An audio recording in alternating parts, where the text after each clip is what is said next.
Panorama group, जो सोचता है वो करता है। आपके अपने सपनों का आशियाना। नमस्कार, भारत लाइव देख रहे हैं आप। चर्चा गर्म है। बिहार का अगला मुख्यमंत्री कौन होगा? क्या बिहार के मुख्यमंत्री नीतीश कुमार ही 2025 के विधानसभा चुनाव अगर होते हैं तो वही मुख्यमंत्री बनेंगे, या फिर इस बार मुख्यमंत्री का चेहरा बदल जाएगा?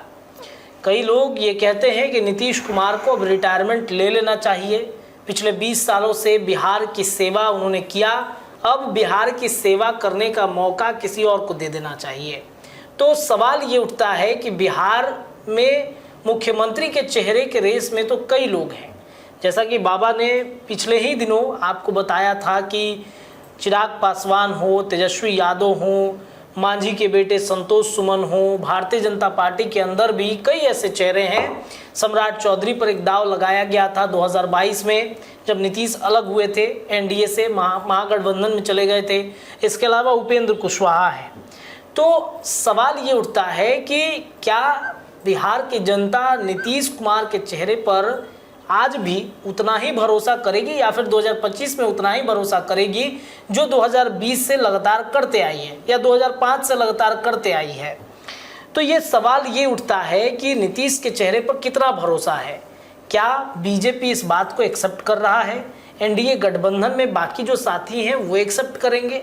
चर्चा गर्म इसी बात की है कि नीतीश कुमार के चेहरे पर ही विधानसभा के चुनाव लड़ने की तैयारी चल रही है। ये फैसला सही है या गलत है? चलिए बाबा से तमाम विषय पर जानकारी लेंगे, पूछेंगे।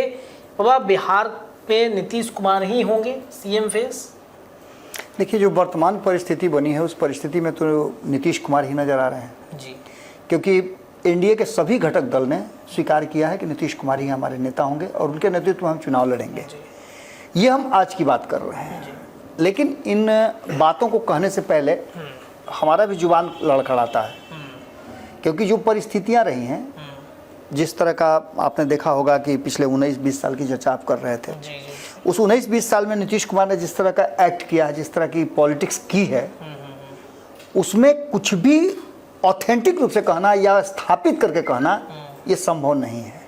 हाँ, एक बात जरूर है कि जो परिस्थितियां बनी हैं उन परिस्थितियों में सबसे बड़ी बात है कि ये सब कुछ जो हो रहा है उसको कैसे मैनेज किया जाए, कैसे हैंडल किया जाए। तो इस मैनेजमेंट की बात है, और मैनेजमेंट में सबसे बड़ी बात ये होती है कि इस मैनेजमेंट के साथ साथ आपको ये तय करना होगा नीतीश कुमार के नेतृत्व में जब हम जाएंगे आगे, तो नीतीश कुमार के नेतृत्व में जाने के पहले हम इसके लिए तैयार हैं कि नहीं कि हम अपने आप को सेक्रीफाइस करें। क्योंकि मन में तो मेरे रिश्ता कोई भी होता है रत्नेश, तो उस रिश्ते में समझौता होता है। समझौते में कुछ बातें आपको स्वीकार करनी होती हैं, कुछ बातें आपको कहनी होती हैं। दोनों पक्ष अगर तैयार हैं तभी ये कोई रिश्ता चलता है या तभी कोई समझौता होता है। यहाँ जो सरकार चलाने की स्थिति है, आप वर्तमान में भी देख रहे होंगे कि एक समझौते के तहत सभी चल रहे हैं। नीतीश कुमार अपने 45 विधायकों के साथ मुख्यमंत्री बने हुए हैं और 79 विधायक वाली पार्टी उनके पीछे पीछे चलने के लिए मजबूर है। तो ये एक समझौता ही है। आने वाले 2025 के चुनाव के लिए एक समझौता करना होगा, और उस समझौते में यदि नीतीश कुमार के साथ आप चलना चाहते हैं, नीतीश कुमार को आप अपना नेता मान करके चुनाव उनके नेतृत्व में लड़ना चाहते हैं, तो उसके लिए आप क्या क्या सेक्रीफाइस करना चाहते हैं? क्या सीटों का सेक्रीफाइस आप करेंगे? क्या नीतीश कुमार की एंटी इनकम्बेंसी का, जिसकी चर्चा हम कई दिनों से कर रहे हैं लगातार, उससे सेक्रीफाइस करेंगे? क्या नीतीश कुमार जो 19 साल से बिहार की सत्ता पर हैं और लोगों का जो गुस्सा है उनके प्रति, क्या उसके साथ आप सेक्रीफाइस करने के लिए तैयार हैं? ये सभी बातें एक एक करके काउंट की जाएंगी, और ये सब अगर स्वीकार आपको है तब जाकर के आप आगे की रणनीति बनाते हैं और नीतीश कुमार के नेतृत्व में चुनाव लड़ने की बात कहते हैं। अब इन सभी परिस्थितियों में क्या नीतीश कुमार के नेतृत्व में लड़ा जाएगा या फिर फैसले को पलटा जाएगा? ये दो बातें होती हैं। पहली बात तो जो वर्तमान परिस्थिति बनी है, जिसमें सभी कह रहे हैं कि हम नीतीश के साथ हैं, तो हम भी मान लेते हैं कि हैं, लेकिन फिर सीट शेयरिंग का समझौता होगा, तब क्या होगा? बिल्कुल। वर्तमान जो परिस्थिति बनी है उसमें सीटों का हमने कई वर्गीकरण किया है, हमने कई सर्वे रिपोर्ट दिखाए हैं, हमने ये भी बताया है कि जो वर्तमान परिस्थिति बनी है उसमें नीतीश कुमार और एनडीए का ग्राफ थोड़ा नीचे हुआ है बनिस्पत इंडिया गठबंधन। हालांकि इंडिया गठबंधन का क्रेज वो नहीं है, लेकिन इंडिया गठबंधन के क्रेज के साथ साथ एक और बात जुड़ी है, वो है प्रशांत किशोर। उनके फैक्टर को भी आपको ध्यान में रखना पड़ेगा। वो कितना डैमेज कर पा रहे हैं, क्या नीतीश कुमार को वास्तव में वो डैमेज कर पा रहे हैं, जिसकी चर्चा खूब चल रही है कि नीतीश कुमार के महिला वोटर, जो नीतीश कुमार का कोर वोटर है, हिडन वोटर है, उसको डैमेज कर रहे हैं। आखिर नीतीश कुमार के नेतृत्व में चुनाव लड़ने के पीछे की शर्तें क्या होंगी, नीतीश कुमार के पीछे क्यों चलेंगे, जबकि आपके पास कई चेहरे हैं। भारतीय जनता पार्टी, कल ही मैं सुन रहा था कि आपने चर्चा कर रहे थे, जो मीडिया हेड हैं भाजपा के दानिश इकबाल के साथ आप बातचीत कर रहे थे, तो उन्होंने कहा कि हाँ सब कुछ ठीक ठाक है, हम लोग साथ चलेंगे। लेकिन ये भी बात है कि कार्यक्रम से गायब हैं बीजेपी के। ये देखिए, ये एक प्रक्रिया का अधीन है, इसको आप उतना ज़्यादा माने हाई टाइप मत समझिए। ये एक छोटा छोटा लहर है जो आ रहा है, आते रहता है, बीच में आते रहता है। तो ये तो होते रहेंगे, क्योंकि दोनों की प्रकृति अलग है, दोनों की राजनीतिक पृष्ठभूमि अलग अलग है, दोनों के सोचने का तरीका अलग है। अभी अशोक चौधरी वाला मैटर एक सामने आ गया था।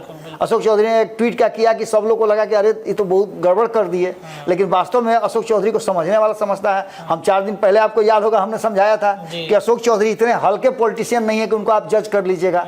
और उसमें भी जब से नीतीश कुमार के साथ साथ वो चलना शुरू कर दिए हैं, कदम ताल करना शुरू कर दिए हैं, तब से उनमें और कुछ एड ऑन हो गया है। नीतीश कुमार वाला भी गुनवा कुछ उसमें उनमें चला गया है। तो ऐसी परिस्थिति में जो वर्तमान स्थिति बनी है, उसमें सबसे जरूरी होगा कि नीतीश कुमार को आप अगर अपना नेता मानते हैं, तो आपको नीतीश कुमार के कमियों के साथ भी मानना होगा, मैनेज करना होगा। अब सीट शेयरिंग का 243 सीट है, इसको तो आप एलास्ट नहीं ना कर दीजिएगा, घिस नहीं ना दीजिएगा, 243 में ही आपको फैसला करना है। तो अगर वर्गीकरण की बात करते हैं, तो क्या चिराग पासवान इस बात के लिए रेडी हैं कि हमको कम सीट भी मिले तो हम नीतीश के साथ चलेंगे? 2020 में तो ऐसा नहीं किए थे वो। अगर ऐसा किए होते तो वो एनडीए का हिस्सा होते, लेकिन उन्होंने जो डिमांड किया नहीं मिला, उन्होंने अपने आप को अलग कर लिया। तो क्या ये स्थिति 2025 में भी हो सकती है? क्या जीतन राम मांझी भारतीय जनता पार्टी के साथ हैं, उस एंड पे हैं? 2020 में तो भारतीय जनता पार्टी के एंड पर नहीं थे। पिछली बार तो वो एलाइज पार्टनर थे, एलाइज विद इन एलाइज था, जिसमें वो जदयू के पार्टनर थे। क्या उपेंद्र कुशवाहा, जो लोकसभा के चुनाव में एक भी सीट नहीं जीत पाए, कारण जो भी रहा हो हम उसकी चर्चा नहीं कर रहे हैं, लेकिन लोकसभा चुनाव में एक भी सीट नहीं जीत पाए, एक सीट उनको मिली थी, तो एक सीट उनको मिली थी तो 6 सीट तो दावेदार है ना, कम से कम 6 सीट तो उनको मिलनी चाहिए ना। डिमांड तो हालांकि 12-15 सीटों की, वो तो बड़ नेचुरल है, लेकिन 6 सीटों के तो डिजर्विंग है। तो 6 सीट तो उनको दीजिएगा ना। आप क्या मान जाएंगे 6 सीट पे? ये भी एक सवाल खड़ा होता है। इसको अगर ऐसे देखें रत्ने साहब, तो 243 सीटों को आप लोकसभा सीटों के हिसाब से अगर बांट दीजिए, तो 12 सीट जीत करके आई है भाजपा, यानी कि 12 छक 72, उसके खाते में 72 सीट जा रही है, जो उसका हक है, उसकी मैं बात कर रहा हूँ। वैसे ही नीतीश कुमार को भी 72 सीटें जा रही हैं। इसके अलावा 5 सीट जीत करके आई है लोक जनशक्ति पार्टी, तो उससे 30 सीटें जा रही हैं।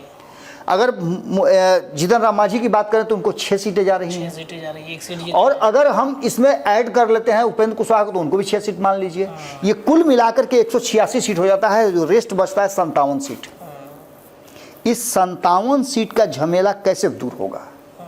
इस 57 सीट में किसको दिया जाएगा, किसको नहीं दिया जाएगा?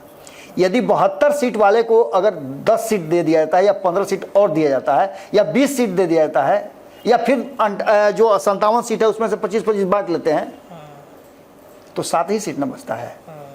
इन दोनों को क्या दिया जाएगा? ये 3 जो बचते हैं उनमें से क्या दिया जाएगा? ये सारी परिस्थितियां और सारे सेक्रीफाइस जो हैं, नीतीश कुमार 2025 के चुनाव तक, जो अंतिम सर्वे रिपोर्ट आएगा, जब चुनाव की घोषणा होगी, तैयारियां होगी, उससे पहले जो सर्वे रिपोर्ट आएगा, जिस सर्वे रिपोर्ट में नीतीश कुमार का ग्राफ पता चलेगा, उस सर्वे रिपोर्ट के बाद ये तय होगा कि नीतीश कुमार के नेतृत्व में चुनाव लड़ना है कि नहीं लड़ना है। और ये समय अभी नहीं आया है। धीरे धीरे करके, आप जानते ही हैं कि जब सोनार के यहाँ कोई सोना लेकर के जाइएगा बेचने के लिए, खरीदने जाइएगा, तो वो अपने शर्त पे बेचता है, और खरीदता है भी अपने शर्त पर, बेचता भी अपने शर्त पर है, खरीदता भी अपने शर्त पर है। क्योंकि आप ले करके जाइएगा, वैसी कसौटी पर ऐसे घिस करके चेक करता है कि है कितना है।